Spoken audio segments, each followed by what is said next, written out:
I received an email this week from Mark, and he had a very simple question that goes across each and every sport out there. How do I get faster? And I think this is an interesting question because when we look at getting faster, it's the distance between point A and point B in a shorter period of time. And my goal is that you can do it more and more consistently. Let me explain. When we look at the various components of going fast, it's going to require raw power. You think about an automobile. It's a lot easier to go 60 miles an hour with a V8 or a V10 engine than it is with a V4. When you stop and you think about, let's go to a car in the old days that had a carburetor, or a motorcycle when we had carburetors. If you have a big block engine and you have insufficient air fuel coming in, that motor, even though it's capable of putting out a lot of power, doesn't get enough air fuel, so you're never going to reach its full potential. To get the most out of the motor, what do we need to do?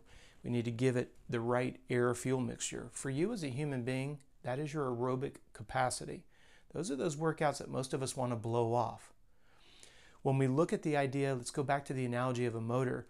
If we have the right carburetors, EFIs, we have the right big V8, big V10 motor, and then we put an exhaust system that's too small. It's inefficient to get the to get the combustion out of the top end of the motor, right?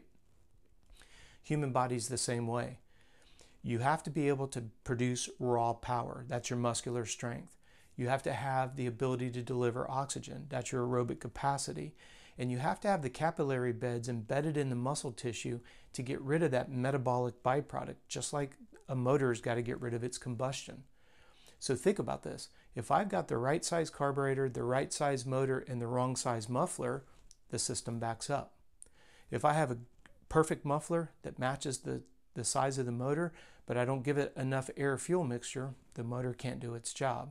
You see how these are all, they have to work together. So even though it seemed like a relatively benign question, how do I get faster? And this could be speed and agility, this could be endurance, this could be motorsport racing. It's all relative. You, the human being, need to be able to build all of the systems necessary to not only create speed, but be able to sustain speed. Now, if you're a sprinter, sustaining speed might be 7 to 8 seconds long. If you're, an endurance athlete, that might be running a 4-minute mile. If you're a triathlete and you're doing Ironman, that might mean an 8-hour race.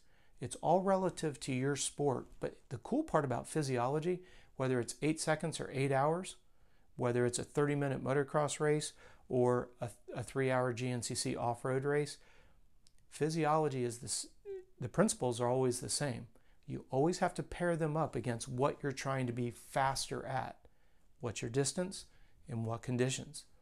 So again, these questions that you guys are sending in are absolutely unbelievably intriguing to me because I love, it's pretty simple, right? How do I get faster? Everybody wants to be faster, but I find people are putting their energies and their focus in the wrong areas. So if you happen to have a similar question like this, anything relevant to health, wellness, or performance, maybe just a general concept type question, do not hesitate to send it in. Our goal is to answer one of your questions every single day. The number of questions that are coming in continue to escalate, and that's exactly what we're looking for. Keep sending them in. If you want to send one in, please do so. contact@coachrob.com. On behalf of everybody here, we want to say thank you for taking the time to watch this video, and we'll see you again tomorrow.